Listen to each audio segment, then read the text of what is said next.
Sir doctor में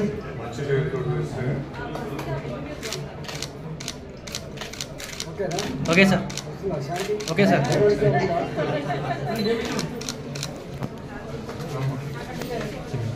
ఎన్నికి వచ్చేనా ఆడ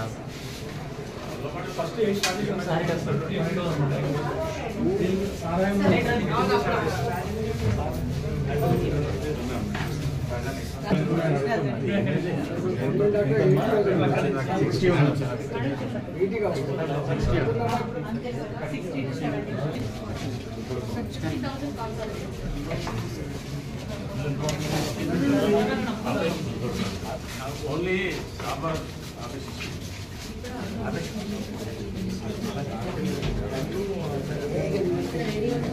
machine machine కాడిపోతుంది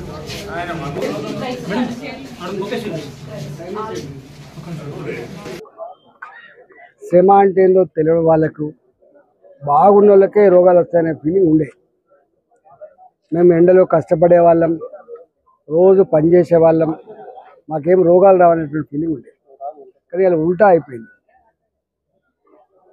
day to day దేశవ్యాప్తంగా క్యాన్సర్తో చనిపోయేటువంటి వాళ్ళ సంఖ్య పెరిగింది. అందులో ముఖ్యంగా బ్రెస్ట్ క్యాన్సర్ కావచ్చు, సర్వైకల్ క్యాన్సర్ కావచ్చు, లేదా విస్రల్ ఆర్గాన్ క్యాన్సర్స్ కావచ్చు, చాలామంది చనిపోతున్నారు. ఎర్లీ డిటెక్షన్, క్యాన్సర్లో ఎర్లీ డిటెక్షన్ తప్ప దీనికి ట్రీట్మెంట్ లేదు.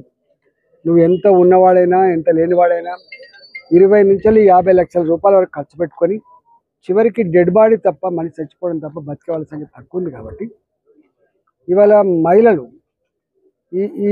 ఈ దేశంలో, ఈ రాష్ట్రంలో మహిళలు కుటుంబాలని ఎక్కువ పోషించగలిగేటోళ్ళు, కేర్ తీసుకునే వాళ్ళు మహిళలే. కాబట్టి మహిళలలో వచ్చేటువంటి ఈ క్యాన్సర్ వల్ల కుటుంబాలు అనాథలుగా మారిపోయేటువంటి ఆస్కారం ఉంది. కాబట్టి ఈ సర్వైకల్ క్యాన్సర్ కానీ, బ్రెస్ట్ క్యాన్సర్ కానీ, ఇలా ఆ క్యాన్సర్ని ఎర్లీగా డిటెక్ట్ చేయాలనేటువంటి దాంతో ఐఓసి వాళ్ళ సహకారంతో సిఎస్ఆర్ కింద అల్వాల్ సెంటర్లో ఒకటి, కుషాయిగూడలో ఒకటి ఇలా స్క్రీనింగ్ మిషన్లు కొనియడం జరిగింది. ఒక్కొక్క మిషన్ 24-25 lakhs వరకు చేసినాం.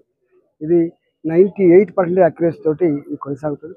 ఈ ప్రాంత ప్రజానీకానికి నేను ఒకటే విజ్ఞప్తి చేస్తున్నాం, తప్పకుండా మీకు నొప్పి ఉన్నా లేకపోయినా క్యాన్సర్ బయటపడేంత వరకు తెలియదు. కాబట్టి మాకు మంచిగానే ఉన్నాం కదా అని కాకుండా ఎప్పటికప్పుడు 6 నెలలకోసారో సంవత్సరంకోసారో మీరు వచ్చి ₹1 ఖర్చు లేకుండా ఈ స్క్రీనింగ్ చేసుకోవాలని చెప్పి ప్రజలకు విజ్ఞప్తి చేస్తున్నాం.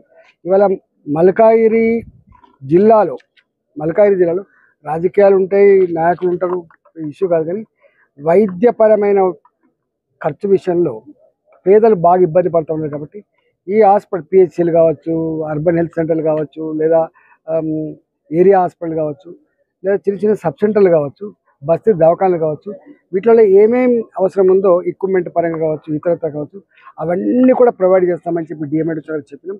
తప్పకుండా వైద్యపరంగా ప్రజల మీద భారం పడకుండా ఉండే పద్ధతుల్లో మేము ట్రీట్మెంట్ చేయడం కోసం ప్రయత్నం చేస్తాం.